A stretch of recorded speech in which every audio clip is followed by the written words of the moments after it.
L'histoire commence avec un homme debout au bord d'une falaise, décidant d'en finir, se considérant comme faible.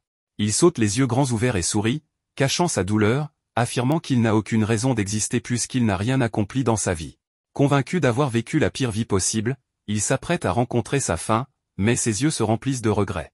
À ce moment-là, nous sommes transportés dans le passé et découvrons un groupe d'aventuriers combattant des monstres dans un donjon. Le guerrier du groupe, Zoïd, affronte un monstre géant ressemblant à un rat, tandis que la mage, Jolene, prépare un sort final. L'homme que nous avons vu plus tôt fait également partie de leur équipe, se tenant derrière Jolene comme un véritable loser. Il est clair qu'il est un poids mort, son travail étant ironiquement de porter les bagages de son équipe. Jolene achève son sort de feu et anéantit le monstre en une seule attaque. Après avoir vaincu le monstre, Jolene et Zoïd se tournent vers N, qu'ils appellent le ramasseur d'ordures, et lui demandent de récupérer les restes du monstre. Trop faible, il trébuche et tombe, s'humiliant devant ceux qui le considèrent déjà comme complètement inutile. Zoïd commence à le harceler pour son inutilité, mais Jolene l'arrête en disant qu'il n'est qu'un simple bas commun, contrairement à eux, des hauts communs.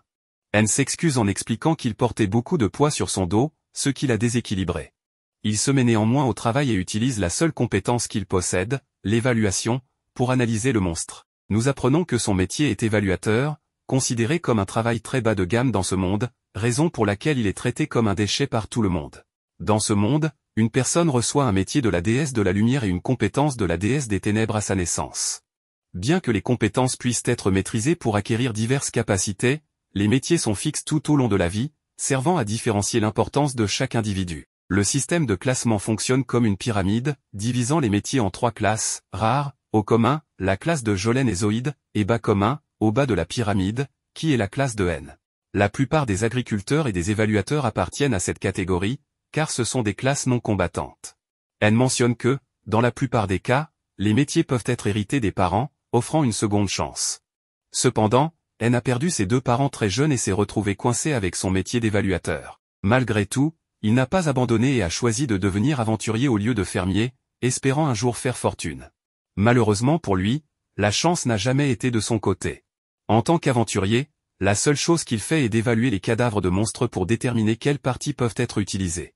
Il inspecte le cadavre du rat et trouve le seul objet de valeur, ses dents, qui peuvent servir à fabriquer des armes. Cependant, il est si faible qu'il est incapable de les extraire, prouvant qu'il est tellement incompétent qu'il ne peut même pas gérer les déchets en tant que ramasseur d'ordures. Son incompétence met Zoïd en colère, au point qu'il lui lance un caillou.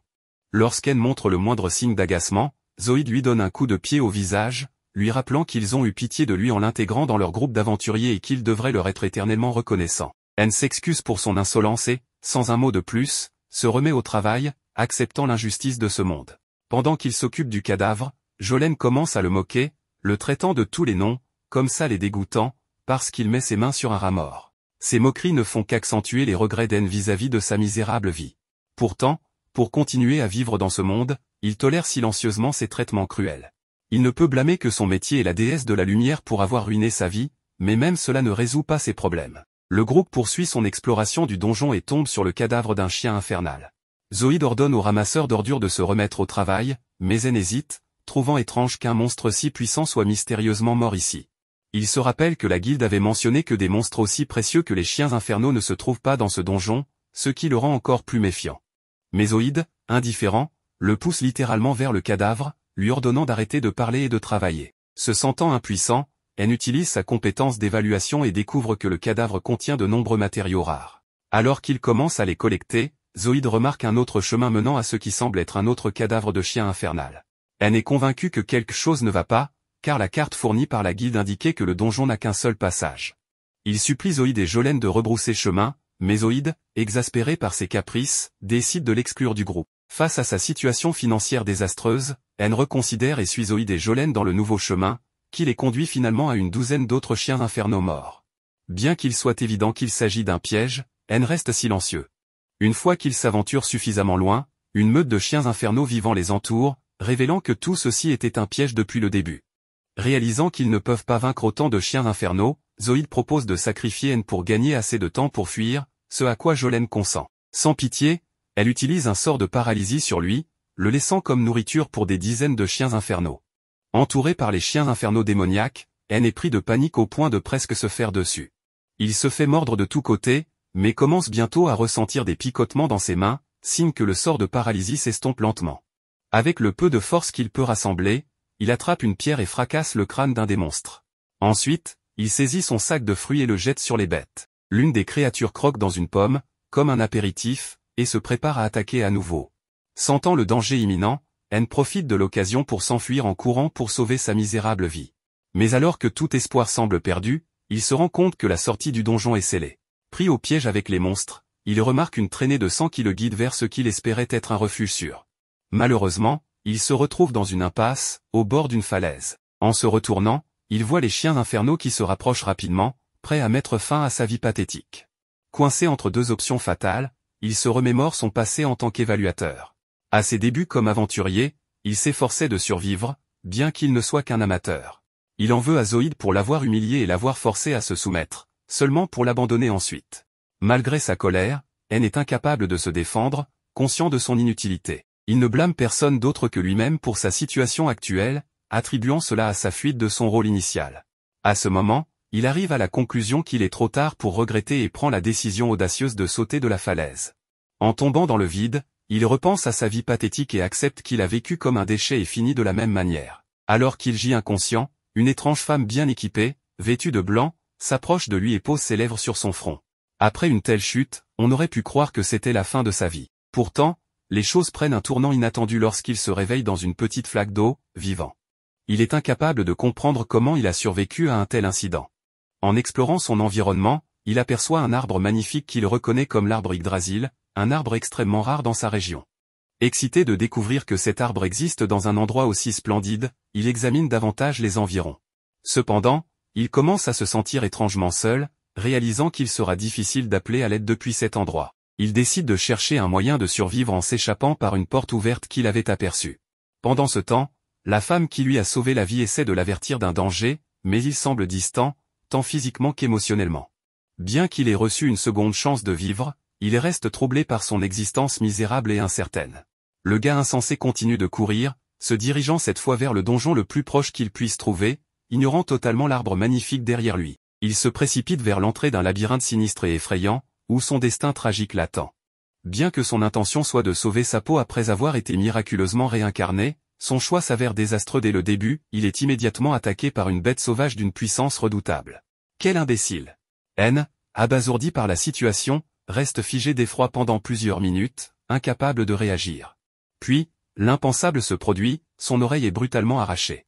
Il s'effondre au sol, tordu de douleur, hurlant à plein poumon. Ce garçon stupide avait refusé de profiter de la nouvelle vie paisible qui s'offrait à lui et avait choisi de se jeter directement dans les griffes du danger. Il croyait naïvement pouvoir esquiver les monstres qui se dresseraient sur son chemin ou qu'une nouvelle chance lui serait accordée. Mais son arrogance le rattrape rapidement. La bête, ayant goûté à son oreille, le prend pour un morceau de viande grillée et se met à le découper sans la moindre pitié. Le corps d'N est mutilé, et il crie de toutes ses forces, sentant la mort approcher inexorablement. Alors que le monstre s'apprête à porter le coup fatal, un autre prédateur surgit de l'ombre et élimine la bête sur le champ, éclaboussant la scène de sang. Cependant, ce répit est de courte durée, le nouveau monstre avait pour but d'éliminer la première bête uniquement pour accéder plus facilement à sa proie initiale, N.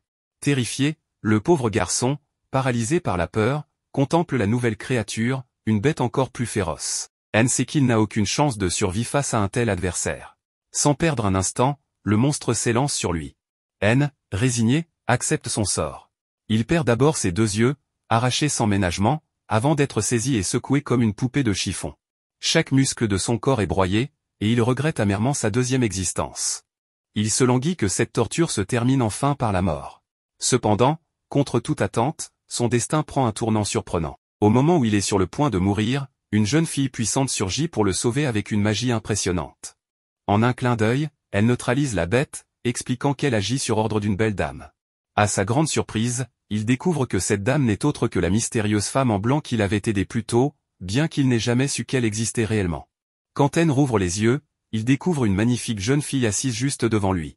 Émerveillé par sa beauté, il reste bouche bée, incapable de prononcer le moindre mot. Sa maladresse habituelle refait surface, et le simp en lui semble prêt à refaire surface, bien que son avenir reste incertain.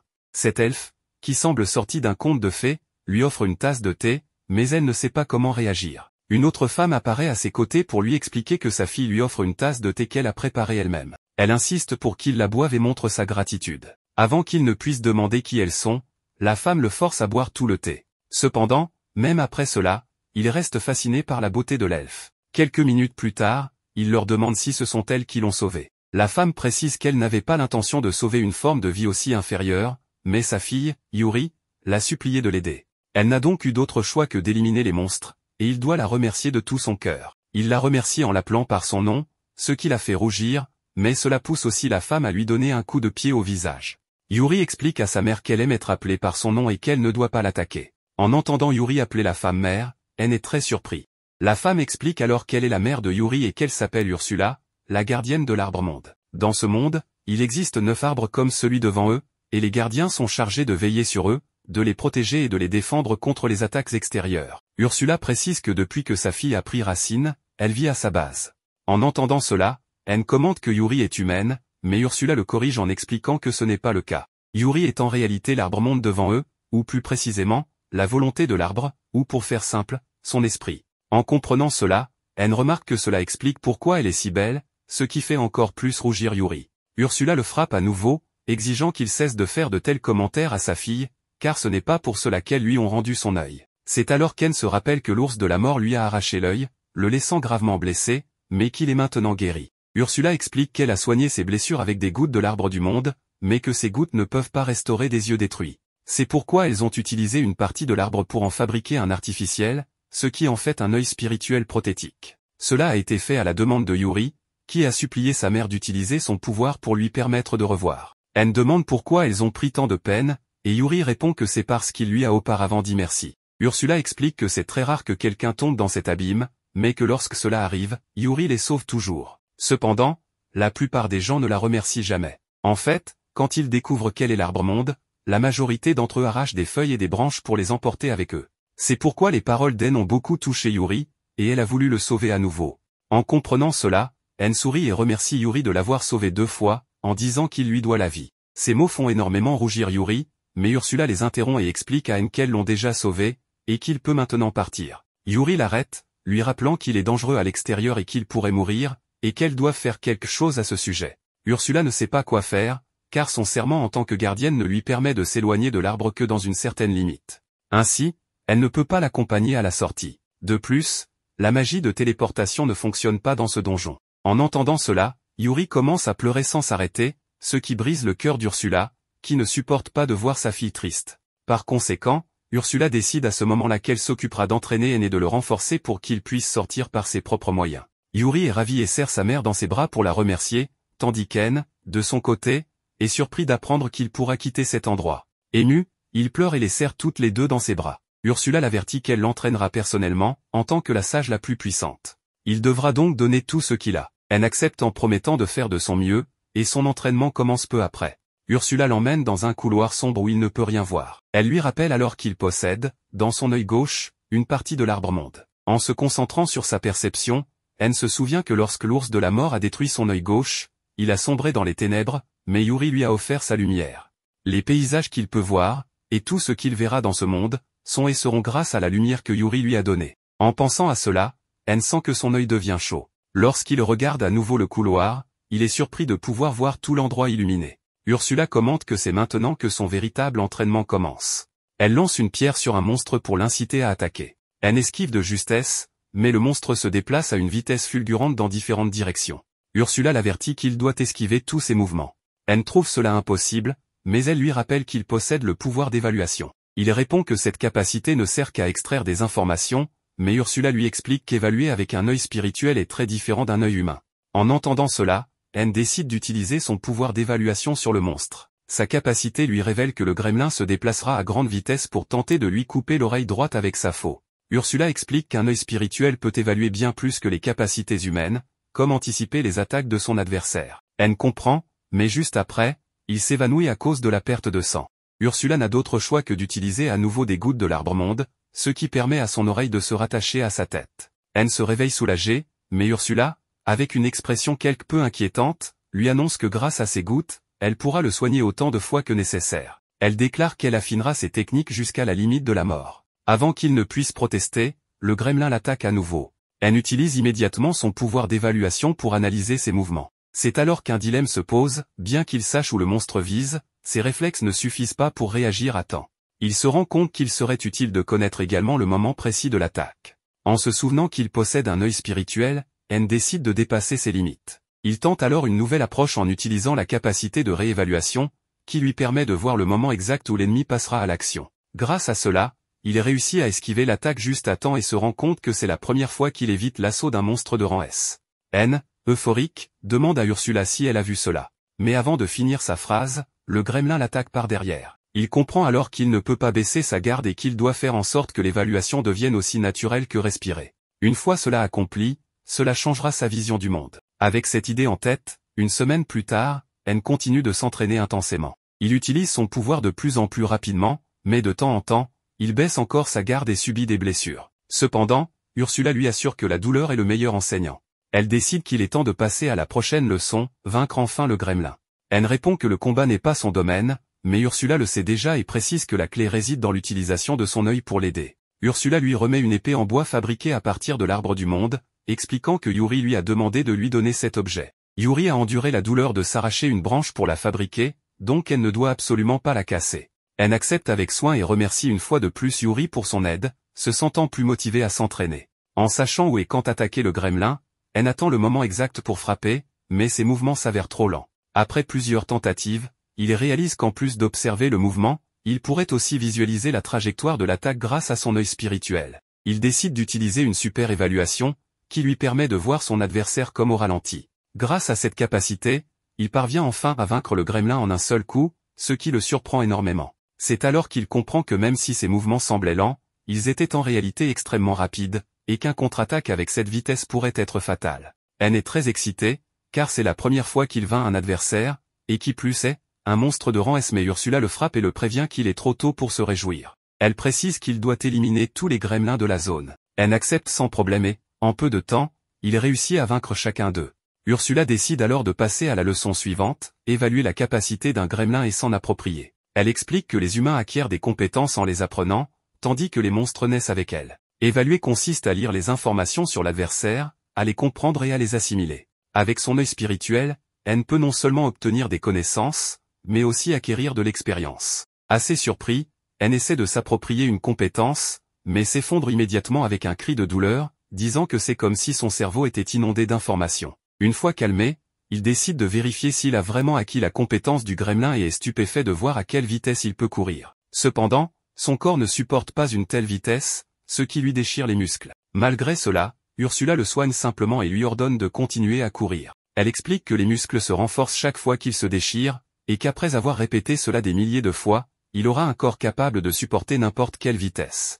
N suit ses instructions pendant longtemps, jusqu'à ce que ses muscles cessent de se déchirer. Il devient plus fort et plus souple. Une fois son entraînement terminé, N déclare qu'il se sent prêt à affronter un ours de la mort. Cependant, Ursula lui assure qu'il n'est pas encore prêt, ce qui le décourage fortement. Pour le motiver, elle décide de lui permettre d'évaluer sa propre compétence, bien qu'elle ne semble pas enthousiaste à l'idée. Ursula lui montre sa compétence en l'enveloppant dans une sphère de feu, expliquant qu'elle a utilisé un sort appelé suppression de sort. Avec cette compétence, N peut utiliser la magie uniquement en y pensant, ce qui signifie qu'il n'a pas besoin de réciter l'incantation. C'est une aptitude très utile en combat. N utilise rapidement son œil spirituel pour évaluer cette compétence ainsi que boule de feu. Cependant, pour cette dernière, il échoue à l'acquérir et finit brûlé par Ursula. Après un nouvel essai, il réussit finalement à obtenir la compétence. Pendant les 5 jours suivants, N continue de s'entraîner. Comme son domaine n'est pas magique, il a une faible capacité magique et s'évanouit dès qu'il épuise tout son mana. Pour l'aider,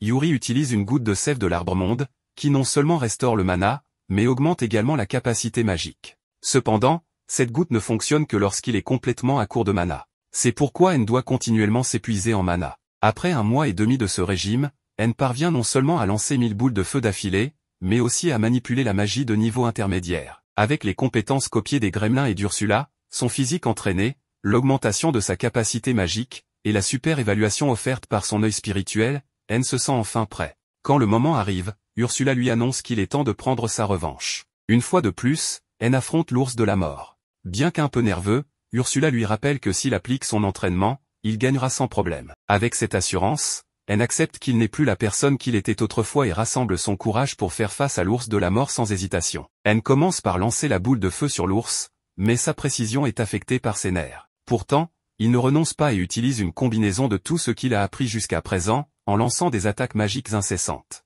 Finalement, le Death Bear tombe, bien plus facilement qu'En ne l'aurait imaginé.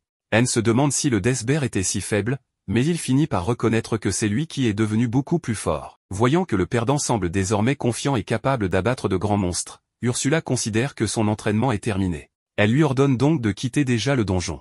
Avant de partir, N retourne à l'Arbre-Monde pour dire adieu à la femme melon Yuri et remercie cette dernière ainsi que sa mère pour l'avoir aidé à devenir compétent. En cadeau d'adieu, Ursula offre à N les restes du cœur spirituel d'Yggdrasil, similaire au noyau utilisé pour créer son œil gauche prothétique. Avoir un noyau supplémentaire permettrait à N d'en fabriquer un nouveau en cas d'urgence. Cependant, N hésite à accepter ce cadeau, se demandant si la pierre verte n'est pas la source des pouvoirs de Yuri. Ursula n'offre aucune explication, se contentant de le rassurer sur le fait que Yuri ira bien. Elle précise également que cette pierre précieuse ne lui appartient pas pour toujours, affirmant avoir placé un sort dessus qui la fera revenir à elle une fois qu'il sera mort. Sachant qu'N ne risque pas d'utiliser cette pierre, Ursula décide de la rendre immédiatement utile. Elle attache alors la pierre à son œil spirituel, le transformant en une forme divine évoluée. Lorsqu'N ouvre son nouvel œil spirituel amélioré, il se rend compte que Yuri a disparu. Pris de panique, il commence à la chercher frénétiquement en criant son nom, mais elle réapparaît peu après, émergeant de son nouvel œil spirituel divin. Ursula révèle finalement la vérité, elle vient de transplanter le noyau de l'arbre de vie, Yggdrasil, dans l'œil d'N. Puisque Yuri est l'arbre de vie, elle vivra désormais à l'intérieur de son œil. Avant qu'N ne puisse comprendre qu'il a été dupé dans une relation à vie avec Yuri, cette dernière change de sujet avec enthousiasme, expliquant à quel point elle lui sera utile désormais, elle pourra le soigner à volonté, autant de fois que nécessaire. Contre toute attente, N semble apprécier cette situation, puisque maintenant, il possède littéralement une waifu qu'il peut invoquer ou désinvoquer à sa guise. Cependant, il vérifie quand même auprès d'Ursula si elle est d'accord avec cet arrangement, demandant si elle se sent bien à l'idée d'être séparée de sa précieuse fille. En entendant cette question idiote, Ursula frappe N au visage et lui écrase le pied dessus pour lui faire ressentir ne serait-ce qu'une fraction de sa frustration. Elle lui hurle qu'elle n'a aucune intention de laisser sa fille avec un perdant inutile comme lui. La seule raison pour laquelle elle laisse Yuri partir, c'est que, depuis sa naissance, Yuri est seul et n'a jamais eu d'amis. En tant que mère responsable, Ursula veut que Yuri voie le monde à travers les yeux d'N et qu'elle expérimente une jeunesse pleine de vie qu'elle n'a jamais connue. N promet à Ursula qu'elle peut lui faire confiance pour prendre soin de sa fille. Cela réglé, Ursula offre à N un véritable cadeau d'adieu, elle appose un sceau sur sa main droite, lui conférant la capacité de stocker un nombre infini d'objets à volonté. Elle décide aussi de lui offrir une épée spirituelle, mais avant cela, elle libère sa frustration restante en lui plantant l'épée dans son autre œil. Alors que Yuri le soigne, Ursula force soudainement une pierre dorée dans sa bouche. Cette pierre, appelée la pierre du sage, est un dispositif qui lie sa conscience à lui à travers son autre œil. N se retrouve littéralement privée de ses deux yeux par ce duo mère-fille rusé sans même s'en rendre compte. Cela garantit qu'Ursula sera toujours à l'autre bout de la ligne pour surveiller et s'assurer qu'il n'y aura aucune manigance entre N et Yuri. Malgré tout, N se sent désormais pleinement prêt et éprouve un fort désir de rembourser Yuri pour tout ce qu'elle a fait pour lui. En réponse, Yuri lui demande de l'aider à retrouver ses sœurs, qui sont dispersées à travers le continent sous forme d'arbres de vie dans des donjons. Sans véritable but dans la vie, N accepte cette nouvelle mission de parcourir le monde pour réunir Yuri avec sa famille perdue. Enfin, N retourne dans le donjon et, avec l'aide d'Ursula, la commentatrice non désirée, il anéantit des monstres de rang S avec facilité. Comme si N n'était pas déjà assez puissant, Ursula commence à contrôler à distance sa compétence d'évaluation, l'utilisant pour voler les compétences des monstres de rang S qu'il affronte. Normalement, l'évaluation entraîne un terrible mal de tête après coup, mais avec la guérisseuse Yuri constamment à ses côtés, elle n'a plus à supporter cette douleur et devient de plus en plus reconnaissant envers sa nouvelle partenaire. Peu de temps après, il atteint la porte menant à la salle du boss final, qu'il doit vaincre pour quitter le donjon. Selon Ursula, le boss protège le cœur du donjon, et détruire ce dernier permettra de déverrouiller la sortie. Bien qu'hésitant au départ, N accepte le défi, encouragé par les bénédictions de la meilleure fille, Yuri. Il ouvre la porte de la salle du boss et remarque que la seule chose visible au loin est le cœur du donjon. En s'approchant, un cercle magique d'invocation s'active, faisant apparaître le boss du donjon, un monstre rocheux qui, honnêtement, ne semble pas effrayant du tout à cause de son apparence maladroitement dessinée. En suivant les instructions d'Ursula, N encaisse un coup puissant du boss, endurant sa force avec les dents serrées. Il utilise ensuite une compétence volée à un autre monstre plus tôt pour dissoudre la main du boss. Cependant, le boss n'est pas encore vaincu. Au lieu de cela, il semble encore plus intrigué par le combat et commence à donner des coups de poing frénétiques. Ursula donne alors le feu vert à N pour utiliser la technique magique ultime qu'elle lui a apprise pendant son entraînement. Avec son niveau actuel de magie, Ursula estime qu'il ne pourra utiliser ce sort qu'une seule fois avant de s'effondrer, mais elle le rassure en lui rappelant que Yuri sera toujours là pour le soigner. Sans hésitation, N rassemble toute sa force et forme une boule d'énergie lumineuse au-dessus de la tête du boss. Il dirige la boule vers le bas, qui frappe le boss comme un météore, provoquant une explosion ardente qui réduit le monstre en cendres fumantes. Pendant qu'il évalue le golem, Ursula lui rappelle d'évaluer également le cœur du donjon, un grand cristal vert. Alors qu'il s'apprête à examiner le cœur, Ursula apparaît derrière lui et lui rappelle que son œil gauche est aussi puissant que celui d'Yggdrasil. Peu après, Yuri les rejoint, et tous admirent le grand cristal vert. C'est alors qu'Ursula révèle que le cœur du donjon peut améliorer l'œil d'En. En entendant cela, N est ravie à l'idée de pouvoir améliorer encore son œil déjà perfectionné. Lorsque Yuri lui demande s'il souhaite procéder à l'amélioration, N accepte immédiatement. À ce moment, Ursula transfère le cœur du donjon dans l'œil d'N, le faisant passer au niveau 2. En voyant à quel point il est excité, Ursula lui conseille de continuer à vaincre des boss de donjon et à absorber leur cœur pour améliorer davantage son œil. Après cela, ils quittent tous le donjon. Juste après être sortis, la porte se referme. En se retournant, N court vérifier si elle est vraiment fermée pour de bon, mais Ursula affirme que c'est probablement le cas, car le donjon a perdu son cœur. Elle révèle également que la falaise dans laquelle N était tombée plus tôt pourrait avoir été scellée elle aussi. À cause de cela, plus personne ne pourra venir à Yggdrasil. En entendant cela, N est satisfait, car il n'a plus aucune affaire avec ce donjon et peut désormais retourner à la surface sans regret. À la guilde des aventuriers, Zoïde informe d'autres aventuriers de sa rencontre avec les chiens infernaux plus tôt. Il leur conseille de ne jamais s'approcher de ce donjon. Cependant, ils veulent savoir ce qu'il est advenu de N, et Zoïde leur raconte qu'il s'est sacrifié pour leur permettre de vivre. Il dépeint N comme un sauveur héroïque, et les idiots naïfs le croient, comme prévu. Bien sûr, tout cela est un mensonge qu'il a inventé pour cacher le fait qu'il avait utilisé N comme appât pour s'échapper des chiens infernaux avec les autres. Alors qu'il raconte le sacrifice de N, la voix de ce dernier retentit derrière lui. En se retournant, il voit N, supposément mort, et panique complètement.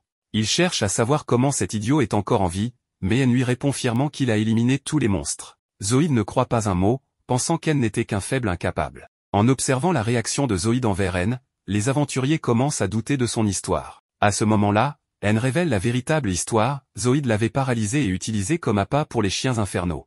En entendant cela, les aventuriers, furieux, passent à tabac Zoïde pour sa trahison. Juste avant qu'ils ne finissent de l'envoyer rejoindre ses ancêtres, N les arrête. Il remercie même Zoïde pour l'avoir abandonné, car cela lui a permis de rencontrer Yuri et Ursula. Après avoir dit cela, il quitte la guilde, laissant les autres aventuriers stupéfaits par son calme et sa grandeur d'âme. Il se demande si ce N, si mature, est bien la même personne qu'il connaissait autrefois. Plus tard, N et son groupe continuent de vaincre des monstres dans d'autres donjons afin d'améliorer ses capacités. Chaque victoire permet à ses yeux d'évoluer grâce au transfert du cœur du donjon dans ses yeux, orchestré par Ursula. En traversant une forêt, ils entendent des cris lointains. En se précipitant, ils découvrent une calèche attaquée par des monstres. N élimine rapidement les créatures tandis que Yuri et Ursula soignent les gardes blessés. N s'approche alors de deux personnes effrayées dans la calèche pour vérifier si elles sont blessées. Lorsque la femme parmi eux se retourne, elle tombe instantanément amoureuse de N et lui saute dans les bras, le qualifiant de héros. Mal à l'aise, N demande de l'aide à l'homme qui l'accompagne, pensant qu'il est son frère. Mais l'homme se présente comme Jasper, chef de la guilde marchande. Dans un retournement de situation, la femme s'avère être la princesse Claudia, une membre de la royauté. Elle insiste pour les inviter dans son manoir afin de les remercier convenablement pour leur aide. Bien qu'N pense que Yuri et Ursula méritent davantage de remerciements pour avoir soigné les blessés, Claudia les remercie cordialement avant de leur demander d'abandonner les formalités et de simplement l'appeler Claudia. À ce moment, Claudia tente à nouveau de sauter sur N, mais Yuri s'interpose. Lorsque Claudia demande pourquoi, Yuri avoue à contre-cœur qu'N est son mari. N se demande quand le mariage a bien pu avoir lieu. Comme si cela n'était pas déjà assez surprenant, Claudia déclare qu'elle ne voit aucun inconvénient à être la seconde épouse. Et là, encore plus choquant, pendant que les deux femmes se disputent à propos d'N, Jasper demande à parler avec lui en privé. Dans une tournure encore plus étrange, Jasper demande à N de l'épouser. La réaction de N est aussi choquante que celle de tout le monde. Jasper explique ensuite qu'il est membre de la célèbre guilde Phénix d'Argent. Il emmène N dans un entrepôt souterrain où il lui montre une collection impressionnante de joyaux et de pierres précieuses qu'il a accumulées au fil des ans. Jasper reconnaît que l'œil gauche d'N est un cœur spirituel et raconte une histoire étrange sur la façon dont Yggdrasil a quitté la surface pour devenir un cœur secret utilisé pour sceller le roi démon. À cause de cela, Jasper veut épouser N pour avoir une chance de se refléter dans ses yeux spirituels. Oui, c'est aussi bizarre que cela en a l'air. Surprenamment, Ursula conseille à N d'accepter cette offre, principalement pour obtenir des informations sur des donjons cachés que Jasper pourrait connaître. Bien que cette idée semble étrangement tentante pour N, il propose seulement de devenir l'ami de Jasper. Lorsqu'N demande des informations sur d'autres donjons, Jasper, d'abord incertain, lui assure qu'ils pourront les trouver rapidement. Cela rend heureux, mais Jasper, toujours obstiné, semble vouloir plus qu'une simple amitié. À ce moment-là, Yuri, Claudia et Ursula rejoignent la discussion, chacune cherchant visiblement à attirer l'attention d'Anne. C'est une véritable mêlée romantique où chacun semble vouloir un morceau de ce saucisson héroïque. En ce moment même, le groupe du protagoniste vient d'atteindre un donjon secret dont Jasper leur avait parlé précédemment. Bien sûr, le héros espère y retrouver au moins l'une des sœurs de Yuri. Un peu plus tard, ils tombent sur une impasse, mais Ursula leur révèle que le mur devant eux est en réalité un portail de téléportation. En le touchant, ils entrent dans le donjon et découvrent un paysage incroyable. Cependant, tout porte à croire qu'il ne s'agit que d'illusions puissantes capables d'altérer la perception des lieux. Soudain, une voix retentit, et une jeune femme blonde apparaît, il s'agit de Pina, la sœur cadette de Yuri. Elle leur annonce qu'elle les attendra au bout du donjon. Le héros est stupéfait que Pina ne vienne pas immédiatement voir Yuri après tout ce qu'ils ont traversé pour la retrouver.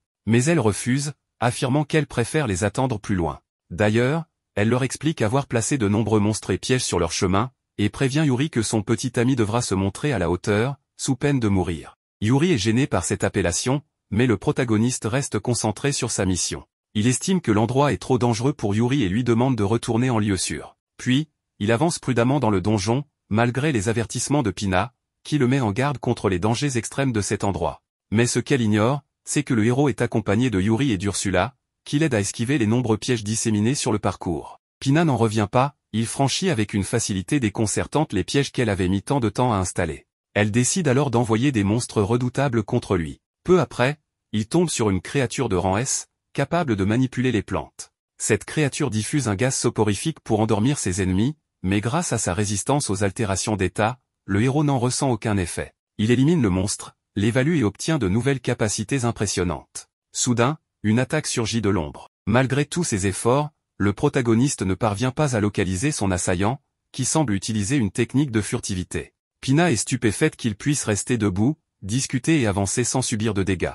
Il lui explique alors qu'il possède la capacité annulation d'embuscade et que son aptitude forteresse inébranlable le rend insensible aux attaques normales. Pina espère encore que ses fourmis furtives parviendront à le blesser sans être repérées. Mais Ursula les détecte immédiatement et les élimine en un instant. Grâce à cela, le protagoniste acquiert lui aussi des compétences en furtivité. Pina est sous le choc, comment un simple humain peut-il anéantir ces monstres de rang S avec une telle aisance? Elle lui demande ce qui le rend si puissant, et il lui répond que Yuri lui a offert quelques cadeaux qui le rendent incroyablement fort. Cette réponse irrite Pina, mais elle ne renonce pas et envoie ses créatures les plus redoutables, une gigantesque araignée et un centaure. Une fois encore, le héros et son groupe les éliminent d'un seul coup. Ursula évalue leur capacité et annonce que le protagoniste peut désormais créer des fils d'acier et améliorer ses flèches. De plus, il développe une capacité qui lui permet d'esquiver automatiquement les attaques à distance. Chaque seconde qui passe, il devient encore plus puissant. Pina n'est plus en colère, elle est simplement abasourdie par la situation. Pendant ce temps, on retrouve Zoïde,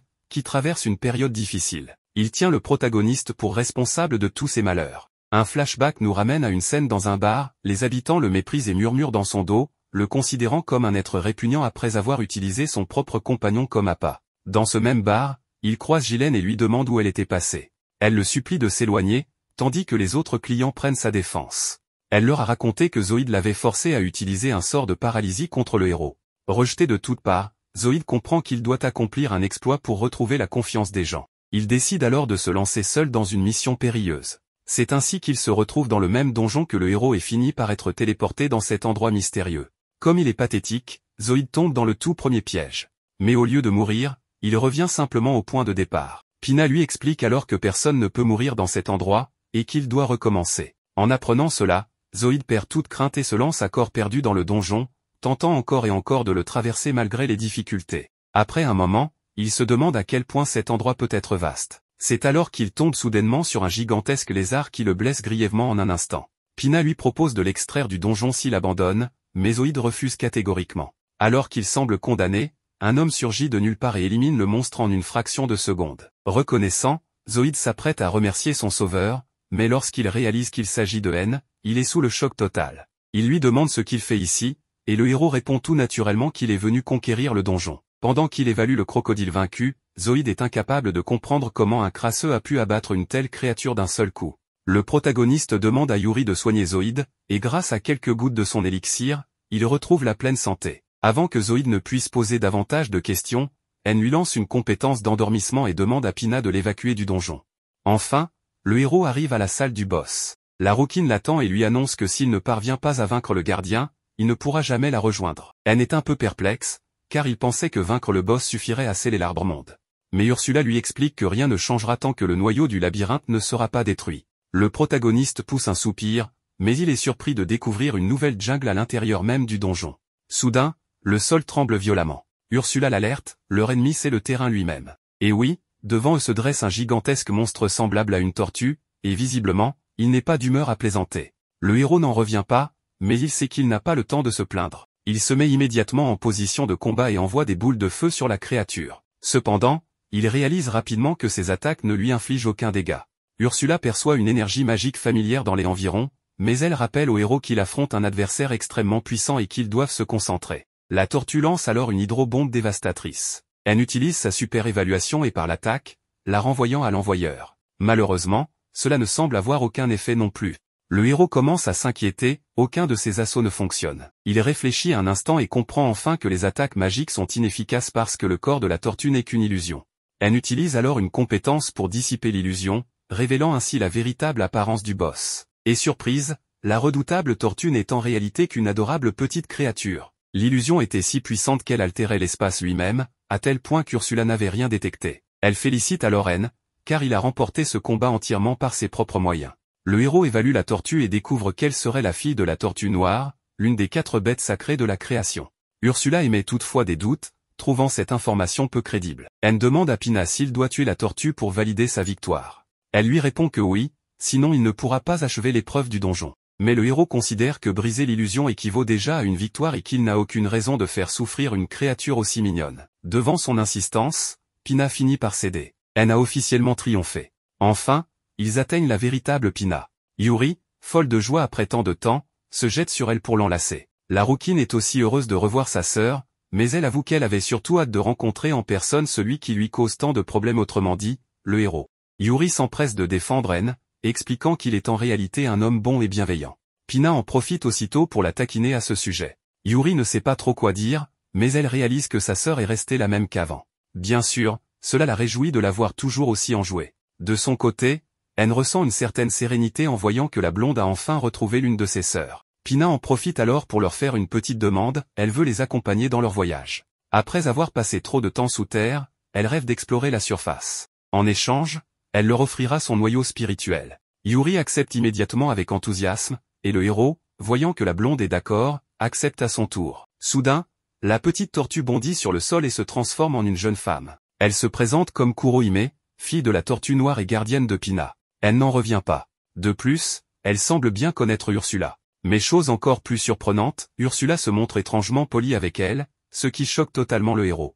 Il ne l'avait jamais vue agir ainsi. Ursula informe alors N que, avant d'emmener Pina, il doit obtenir la bénédiction de Kurohime ou Kuro, pour les intimes. Sans perdre une seconde, N lui demande donc son autorisation. Heureusement, Kuro n'a aucun problème avec le départ de Pina.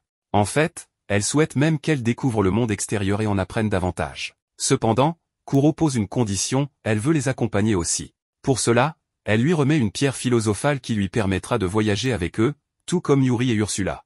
En prime, elle possède une capacité spéciale, une barrière ultra résistante, qui leur sera d'une grande aide. Comme elle n'y voit aucun inconvénient, tout le monde finit par se joindre à lui. Peu après, Ursula revient avec le noyau spirituel. Grâce à cela, l'œil spirituel divin du héros atteint le niveau 4, lui permettant désormais de voir les arts oculaires et d'évaluer les illusions.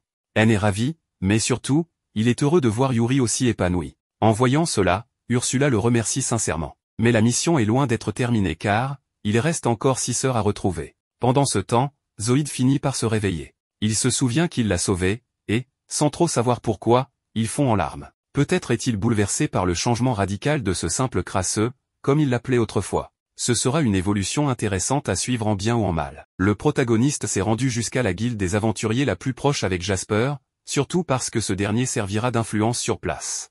N souhaite vendre à la guilde tout ce qu'il a récolté. Mais pour cela, il doit remettre sa carte d'aventurier. La réceptionniste et toutes les personnes présentes pensent qu'N se moque de Jasper, car il leur semble ridicule qu'il soit évaluateur. Cependant, N sort tout ce qu'il a collecté, et tout le monde est surpris. Mais rapidement, il commence à soupçonner qu'il a simplement volé ses objets pour les revendre, le prenant pour un escroc. C'est précisément pour cette raison qu'En ne voulait pas venir ici, il déteste attirer l'attention et encore plus le mépris envers les classes inférieures. Mais soudain, Megan, la chef de la guilde des aventuriers de la capitale, intervient. Elle leur dit qu'il ne devrait pas critiquer quelqu'un à cause de son travail. Elle s'approche du protagoniste et lui dit qu'il a de très beaux yeux. La réceptionniste vient de vérifier l'authenticité des objets grâce à l'œil de la vérité et confirme que tout est réel. Jasper informe alors tout le monde qu'En possède la force nécessaire pour vaincre toutes sortes de créatures. La réceptionniste s'excuse auprès du protagoniste. Megan lui annonce qu'elle la réprimandera plus tard, car juger quelqu'un sur son travail est arrogant. La blonde trouve intéressant que,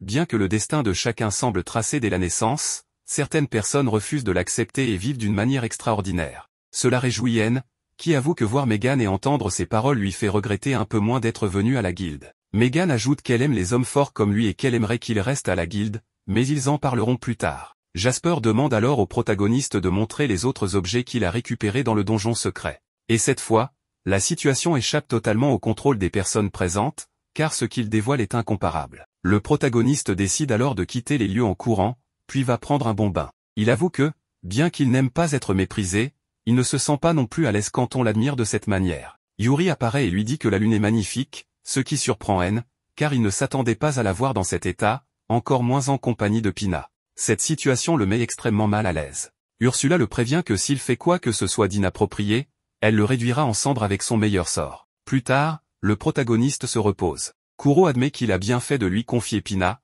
car cela faisait longtemps qu'elle ne l'avait pas vue aussi heureuse. Elle lui demande si Pina est comme une fille pour elle, et Kuro lui répond que oui. Les gardiens ont créé les noyaux, et ces jeunes filles sont leurs esprits. En un sens, on peut donc dire que Kuro a donné naissance à Pina. Elle comprend alors qu'en plus de Yuri et Pina, il existe 6 autres duos mère-fille. Mais Kuro le corrige, en réalité, il y en a 7. Même si le premier arbre s'est flétri, son noyau n'a pas été totalement détruit. Il est donc fort probable que le premier esprit soit toujours en vie, il s'agit d'Eshina, la sœur aînée. Elle devrait être quelque part avec son gardien, mais personne ne sait où elle se trouve, ni où sont les donjons des autres arbres. Cette révélation donne un peu mal à la tête au protagoniste. Mais il ne compte pas abandonner, car il a promis quelque chose à Yuri et Ursula, et il fera tout pour tenir parole. Le lendemain, le protagoniste se sent revigoré et sait qu'il doit rassembler toutes les informations possibles. En entrant dans une salle, il tombe sur Megan et Jasper. Jasper lui annonce que Megan est venue avec une requête spéciale. Le protagoniste ne comprend pas pourquoi elle lui demande cela alors qu'elle pourrait s'adresser à n'importe qui d'autre de la guilde. Elle lui explique que c'est quelque chose que seul lui peut accomplir. Elle lui demande s'il connaît le Behemoth. Comme il ne sait pas de quoi il s'agit, elle lui explique qu'il s'agit d'un puissant dragon ancestral du roi démon Mictoran. Ce dragon s'est caché après la défaite du roi démon. Jasper poursuit en disant que, pour une raison inconnue, il vient de réapparaître et attaque uniquement les marchands et les caravanes qui passent dans la région. En résumé, Megan veut que le protagoniste élimine ce monstre de rang SS. De manière inattendue, le protagoniste accepte immédiatement. Cette réponse ravit à la fois Jasper et Megan, car c'était littéralement une mission que seule elle pouvait accomplir. Un peu plus tard, on retrouve le protagoniste dans un désert. D'après Ursula, Behemoth devrait se trouver dans cette zone. Elle lui explique que l'ennemi est un dragon de terre capable d'absorber la magie et de s'approprier son pouvoir. Grâce à une capacité nommée balle hélice, il peut transformer l'air en projectile perforant. Elle devra donc être extrêmement prudent. Pour l'instant, il décide de n'utiliser que son épée et quelques compétences afin d'éviter les ennuis. Ursula lui apprend que durant la journée, le dragon se cache dans le sable. Il devra donc le forcer à sortir de son repère. Son plan est d'utiliser Nova Strike, et quelques secondes plus tard, Behemoth surgit, furieux. Il demande qui est l'insolent qui a interrompu son repos. De manière totalement aléatoire, il commence alors à raconter qu'il n'a jamais connu la défaite. Après que le roi démon lui a donné la vie, il n'a rencontré personne de plus fort que lui. Son pouvoir est si écrasant qu'aucun être au monde ne représente une menace pour son existence.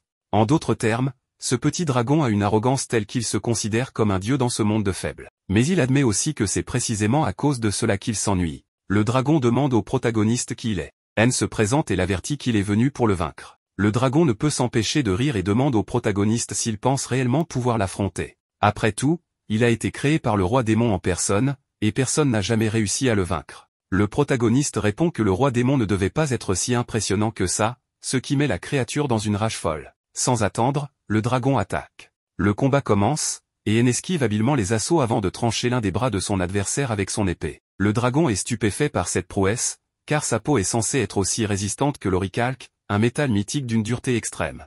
Réalisant qu'il n'a pas l'avantage, il décide de s'enfouir sous terre pour intimider N et l'attaquer par surprise depuis un angle mort. Quand il lance son assaut, il parvient à avaler le protagoniste tout entier. Certain d'avoir remporté une victoire de plus, il savoure son triomphe, mais il comprend rapidement que quelque chose ne va pas. Quelques instants plus tard, le dragon est littéralement réduit à l'état de slime. Toujours en vie, il demande au protagoniste comment il a pu le vaincre. N lui explique qu'il a simplement lancé un puissant sortilège depuis l'intérieur de son corps, après avoir analysé que seule la surface du dragon absorbait la magie, pas son intérieur. Bien sûr, il avait pris soin d'activer une barrière pour ne pas subir de dégâts.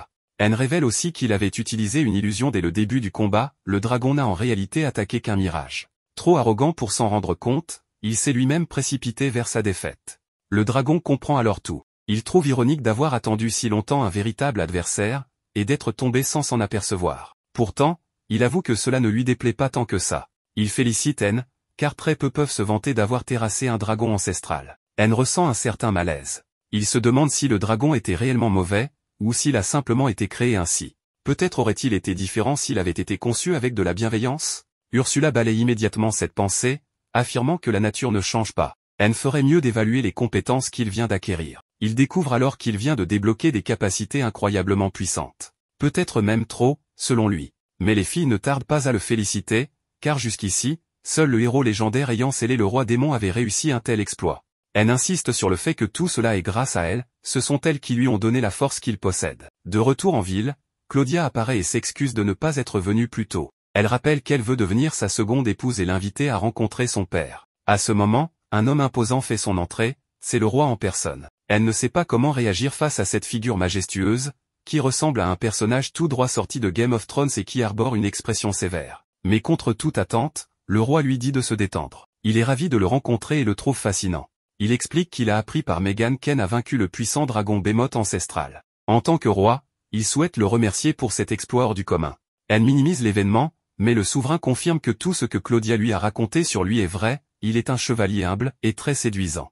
Mais ce n'est pas tout. Le roi rappelle aussi qu'En a sauvé sa fille, un acte de grande noblesse. Pour lui témoigner sa gratitude, il s'incline devant lui.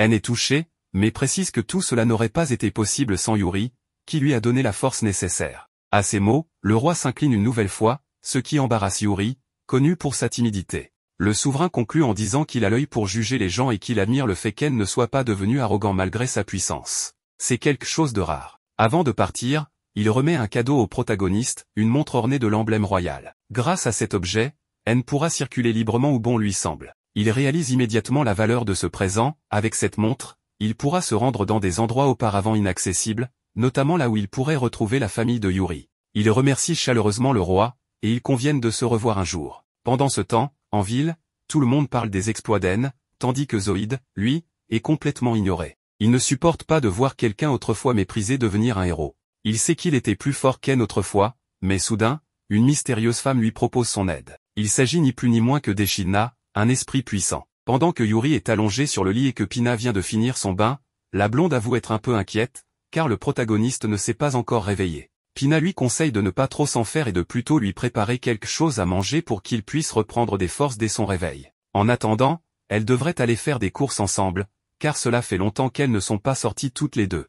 Yuri n'a pas de problème avec cette idée, mais elle craint que quelque chose de mauvais ne leur arrive si elle s'éloigne trop du protagoniste. Pina, cependant, pense qu'il ne se passera rien de grave et préfère en profiter. Pendant ce temps, le protagoniste semble rêver et se remémore tout ce qu'il a vécu avec Zoïde, y compris les nombreuses humiliations qu'il a endurées pendant si longtemps. Il se voit même après avoir été dévoré par des monstres et comprend que c'est ainsi que les choses auraient dû réellement se passer. Son moi mort lui dit que c'est bien le cas, qu'il a seulement eu un peu de chance et qu'il ne mérite rien de ce qu'il possède maintenant, car les ordures restent des ordures, quoi qu'elles fassent. Il se réveille alors en sursaut, effrayé par ce cauchemar particulièrement terrifiant. Désorienté, il entend Ursula lui demander de se calmer, expliquant qu'il a dépensé beaucoup d'énergie et d'or depuis un moment. Il demande immédiatement où est Yuri, et Ursula lui répond qu'elle est partie en ville avec Pina, tout en précisant qu'elle suit leur position en temps réel au cas où quelque chose arriverait. Elle lui recommande de se reposer, car il criait beaucoup dans son sommeil. Elle confirme qu'il faisait un rêve étrange, ce qui intrigue Ursula. Il finit par avouer que sa rencontre avec Elsa a changé son destin et qu'il a l'impression qu'il aurait dû être dévoré par un monstre. Il se dit qu'il n'a eu que de la chance de s'échapper et qu'il est encore en vie uniquement grâce à la force qu'elles lui ont donnée.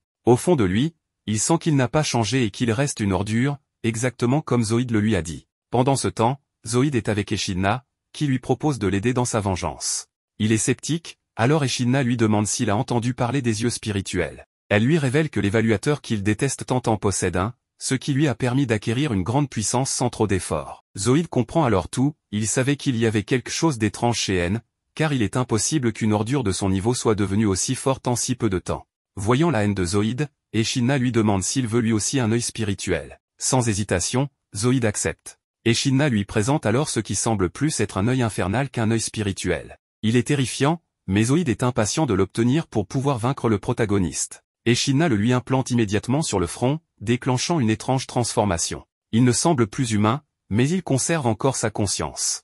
Il est ravi de son nouveau corps, se sentant incroyablement puissant et se demandant comment il a pu vivre aussi longtemps en étant faible. Désireux de tester sa nouvelle force, il aperçoit Jolene et attaque immédiatement, éliminant son compagnon sur le champ.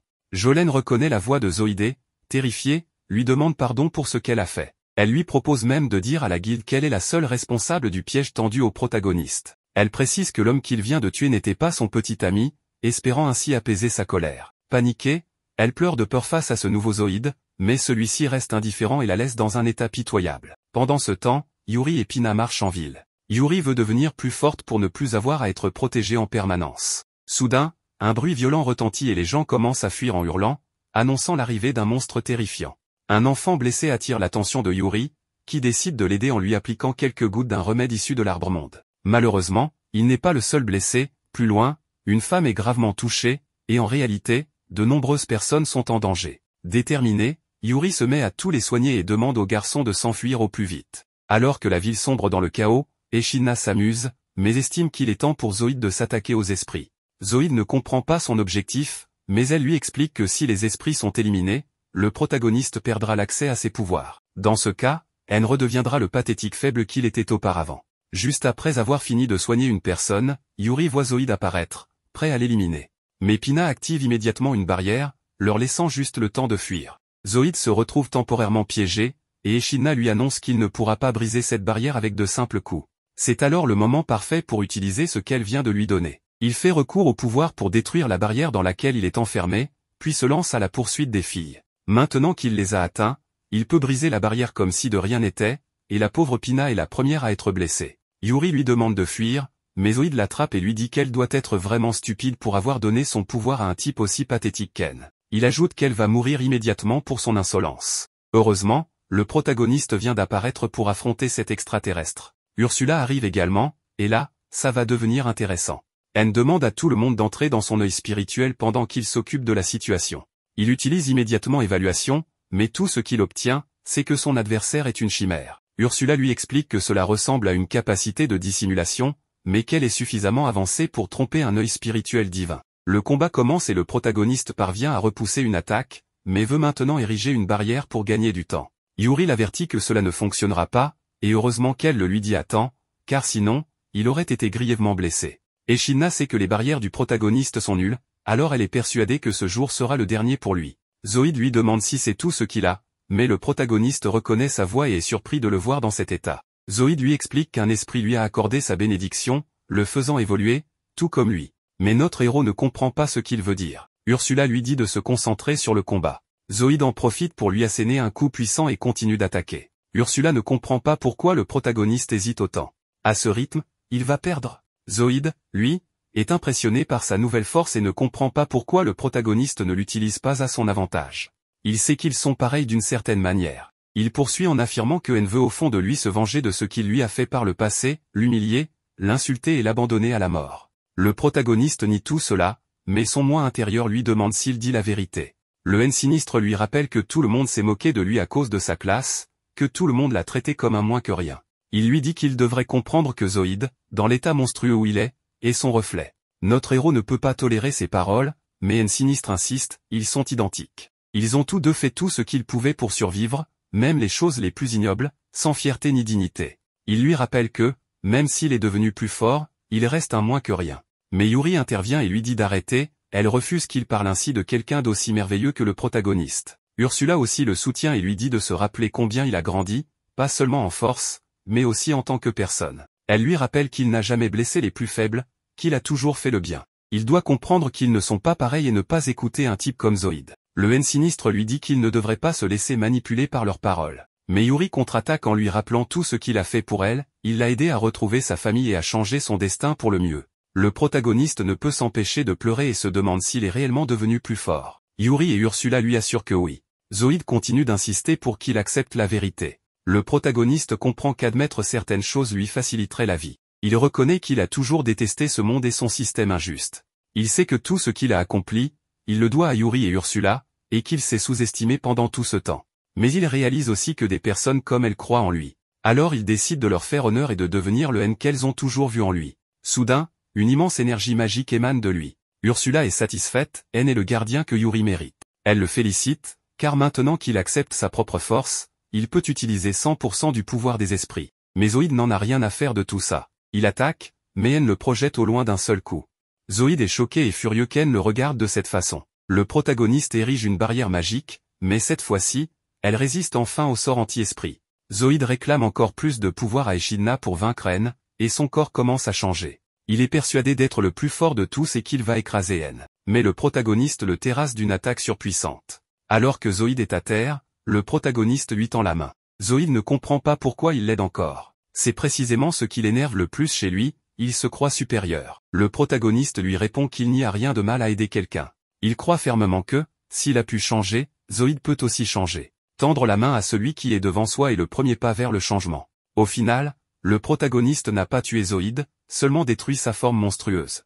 Zoïde a survécu, mais N est persuadé que quelqu'un a profité de sa faiblesse pour lui donner du pouvoir spirituel. Reste à savoir qui et dans quel but. Pendant la nuit, Echidna se réjouit d'avoir obtenu des informations précieuses sur le style de combat d'N. Tout fait partie de son plan. Ce qui ne faisait pas partie du plan, c'est que Zoïde soit encore en vie. Tout cela grâce à la protection purificatrice de Yuri. Heureusement, elle lui a effacé les souvenirs liés au démon. Mais ce n'est pas fini.